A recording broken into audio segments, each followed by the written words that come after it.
현장 특파원 리포트 시간입니다. 미국 현지 상황, 한국경제신문의 김현석 뉴욕 특파원과 알아보겠습니다. 오늘 미국 증시 3대 지수 일제히 하락했습니다. 미국 증시의 전반적인 흐름부터 짚어주시죠. 네, 이번 주 뉴욕 금융시장의 빅 이벤트는 6월 소비자 물가 발표, 그리고 2분기 어닝 시즌의 개막입니다. 하지만 주초 시장의 화두를 차지하고 있는 것은 달러의 강세입니다. 달러는 오늘 1유로당 0.9998달러까지 거래가 됐습니다. 1대1 패리티 수준을 넘어선 겁니다. 2002년 12월 이후 20년 만의 기록인데요. 달러에 미친 듯한 질주는 두 가지 이유에 기반을 하고 있습니다. 첫 번째는 미국 중앙은행, 페드의 공격적인 긴축입니다. 페드는 이달 말 금리를 75bp 올릴 것으로 예상되고 있습니다. 세계 다른 나라 중앙은행들도 페드를 조차 긴축하고 있지만 속도 차이가 여전히 큰 편입니다. 두 번째는 짙어지는 유럽의 경기 침체 가능성입니다. 이 때문에 안전자산인 달러의 수요가 몰리고 있는 것입니다. 지난 11일 러시아가 노르드 스트림 1 파이프라인의 정기 보수에 들어간 가운데 오는 22일 보수가 종료되고 천연가스 공급이 재개될지 여부가 초미의 관심사입니다. 러시아의 블라디미르 푸틴 대통령이 공급 재개를 유럽을 압박하는 수단으로 쓸 것이다. 이런 관측이 지배적입니다. 그렇게 된다면 유럽은 가스 배급제를 실시해야 하는데요. UBS는 러시아가 유럽에 대한 가스 공급을 전면 중단한다면 유럽 증시가 20% 폭락하고 1유로가 90센트까지 떨어지며 유럽 기업이익들의 15%가 사라지고 또 독일 국채금리가 다시 0%로 하락할 것이다. 이렇게 분석을 했습니다. UBS는 이는 대략적인 추정이고 최악의 시나리오는 아니라면서 우리는 더 나쁜 성장 결과로 이어질 수 있는 경제적 혼란을 쉽게 상상할 수 있다라고 덧붙였습니다.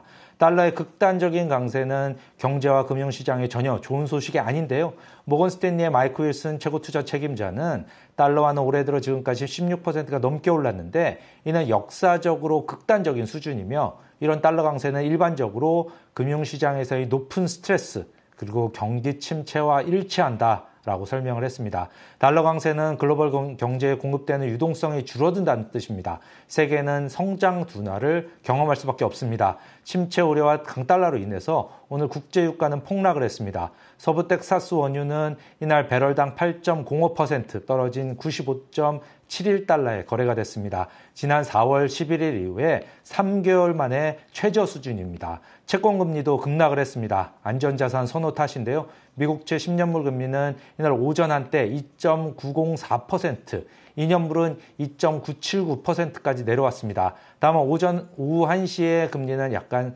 하락폭을 상당히 만회를 했는데요. 이날 실시된 미국채 10년물 입찰에서 낙찰금리가 좀 높게 형성된 탓입니다. 이거는 내일 발표되는 CPI를 앞두고 관망세가 형성된 탓입니다.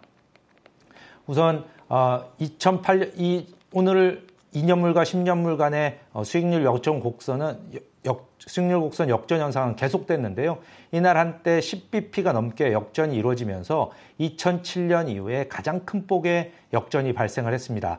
이는 당시에 2008년 글로벌 금융위기가 터지면서 최악의 경기 침체로 이어졌었습니다. CPI 발표와 어닝 시즌 개막을 앞두고 온갖 우려가 커지다 보니까 뉴욕 증시의 주요 지수는 종일 보합선 근처에서 횡보하다가 장막판에 하락폭을 키웠습니다. 결국 다우는 0.62%, S&P 500 지수는 0.92% 하락을 했고 나스닥은 0.95% 떨어졌습니다. 투리스트 어드바이저리의 키스러너 최고 투자 책임자는 CNBC 인터뷰에서 촉매가 부족하고 리더십도 부족하다면서 성장이 둔화되고 있고 글로벌 중앙은행들은 여전히 긴축 모드에 있다라고 말을 했습니다.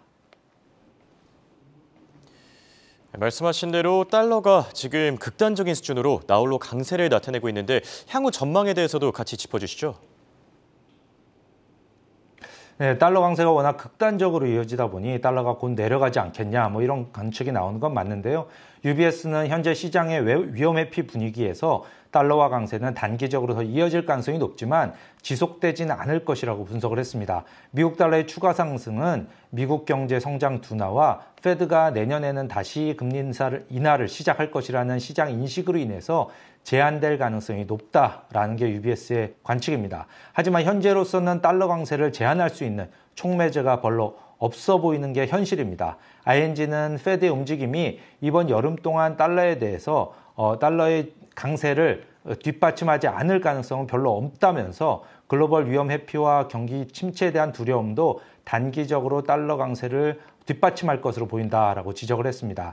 일부에서는 달러 강세가 워낙 지속되다 보니까 G7 국가들이 공동으로 환율 시장의 개입을 고려하는 게 아니냐 이런 관측이 나왔는데요. 하지만 월가 관계자는 강달러가 경제에 조문점이 있다면 미국의 수입 물가를 낮춘다는 점이라면서 인플레이션에 쫓기는 미국 정부는 당분간 달러의 추세에 큰 변화를 주지 않을 것으로 본다라고 말을 했습니다. 실제 일본을 방문한 제니 옐런 미국 재무장관은 어제 일본과 미국 같은 G7 국가는 시장이 결정하는 환율에 적응해야 하며 통화 개입은 드물고 예외적인 상황에서만 정당화될 수 있다. 이렇게 말을 했습니다. 지금까지 뉴욕에서 한국경제신문의 김현석 특파원이었습니다.